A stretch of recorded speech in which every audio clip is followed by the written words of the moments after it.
मित्रों, साधु और संत इनमें बहुत बड़ा अंतर है। साधु और संत दोनों ही धार्मिक हैं, हमारे पूज्य हैं, परंतु इनमें बहुत जो बड़ा अंतर है वो ये है कि साधु अहंकारी होता है। साधु में अहंकार परिपूर्ण मात्रा में होता है। वह कठिन से कठिन साधना करेगा अहंकार के लिए, कठिन से कठिन योग करेगा, कठिन से कठिन व्रत उपवास आदि ये सब करेगा, और वो कहेगा कि परमात्मा को पाना है तो ये सब कठिन, जितने कठिन काम होंगे वो कहीं मंदिर जाकर लेट के जाएगा, वह बर्फ़ में बैठा रहेगा, वह आग जला के अपने चारों तरफ बैठा रहेगा गर्मियों में भी। तो इस तरीके से वो प्रदर्शन बहुत करेगा, उससे उसका अहंकार बढ़ता है। अहंकार बढ़ाने के लिए साधु ये सब उपाय करता है।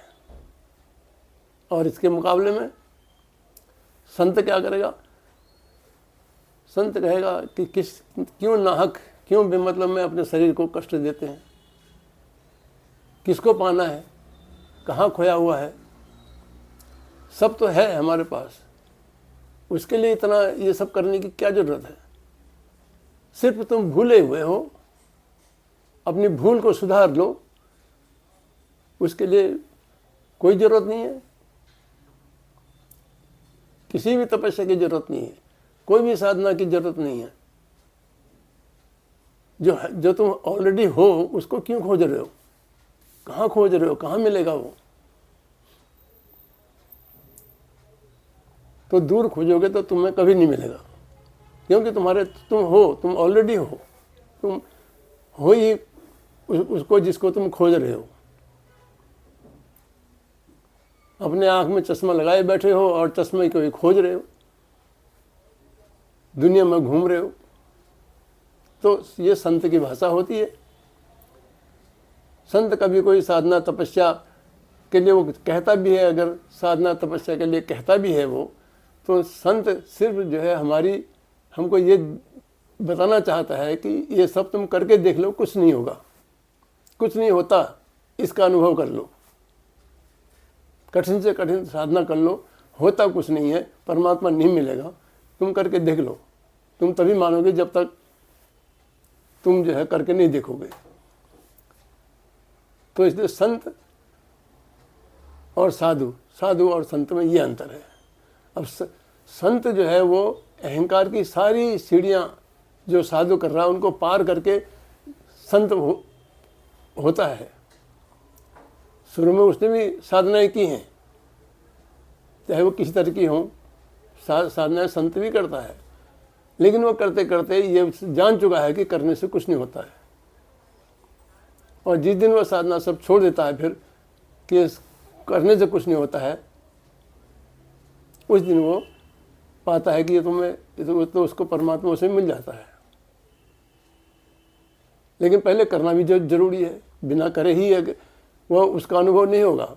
जैसे मैंने कह दिया कि बिना करे ही वो मिलता है और करने से कुछ नहीं मिलता, तो इसका मतलब ये नहीं कि साधना तपस्या नहीं करनी है, क्योंकि ये तो मेरा कहना है, ये तो मेरा अनुभव है, या संत जी का अनुभव है, आपका अनुभव नहीं है। इसलिए अगर आपको भी करना हो तो साधना तो करनी पड़ेगी।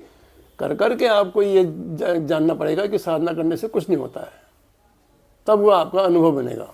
मेरा अनुभव आपके किसी काम का नहीं है, या किसी और संत का अनुभव आपके किसी काम का नहीं है। ये रास्ता ही ऐसा है। तो साधना करनी भी है और इससे होना भी कुछ नहीं है। तो अनंत रास्ते संतों ने बनाए हैं। एक संत तो ऐसे थे कि उनके पास लोग जाते थे साधना करने के लिए, तो वो कहते कि ठीक है, ये ईंटें रखी हुई हैं, ये ईंटों का ढेर है, यहाँ से वहाँ तक खड़ंजा बिछाओ। फिर बाद में 8-10 घंटे बाद दूसरा कोई आता है, वो कहता मुझे भी साधना करनी है, मुझे भी दीक्षा दो। कहता ठीक है, ये जो खड़ंजा बिछाया है इसको उखाड़ के इसका चट्टा लगाओ।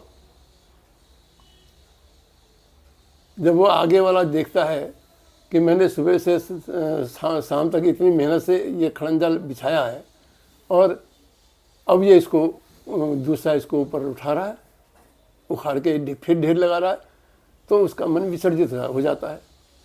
तो गुरु के ये उपाय होते हैं, ये तरीके होते हैं, क्योंकि बिना बिना किए नहीं होगा। तो साधु को ये काम करने होते हैं, संत इन कामों को करके आगे निकल चुका होता है और साधु अभी उस रास्ते पर है। ये अंतर है मेरी समझ से साधु और संत में। धन्यवाद।